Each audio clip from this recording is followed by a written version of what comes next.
जी बिस्मिल्लाहिर्रहमानिर्रहीम जी। आज एक बड़ा अहम पैगाम मैं रिकॉर्ड करवाना चाह रहा हूँ लोगों के लिए। कुर्बानी का महीना है, रहमत वाला महीना है सबको, और इसमें ख़ास तौर पे मसला आ रहा है कि कुर्बानी का जो गोश्त है वो बड़े खैर बरकत वाला गोश्त है, रहमतों वाला ताकत वाला गोश्त होता है।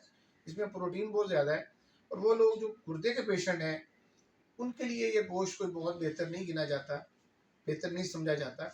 इसका एक बोटी खाने का मतलब है 10 बोटियाँ, और प्रोटीन एकदम जंप कर जाता है। क्रिएटिनिन 4-5 पे है तो एकदम 10-12 पे चला जाएगा, यूरिया भी बढ़ जाएगा, डायलिसिस पे जाना पड़ सकता है। तो खुदारा वो लोग जो पेशेंट हैं, डायलिसिस गुर्दे के पेशेंट हैं, और ऑलरेडी उनको कहा जा चुका है कि आपने डायलिसिस पे चले जाना है, तो उनके लिए ये गोश्त अच्छा नहीं है। तो वो उसका ख्याल करें, मुताहत रहें ज़रा, ताकि हमें ज़्यादा प्रोटीन नहीं लेना। और एक आखिरी बात ये है कि जो अक्सर ये बात एक माशरे में निकली हुई है कि गुर्दे खाने से गुर्दे ठीक होते हैं, ये भी गलत कॉन्सेप्ट है, ऐसा कुछ नहीं है। गुर्दे खाने से गुर्दे ख़राब होते हैं, ठीक नहीं होते।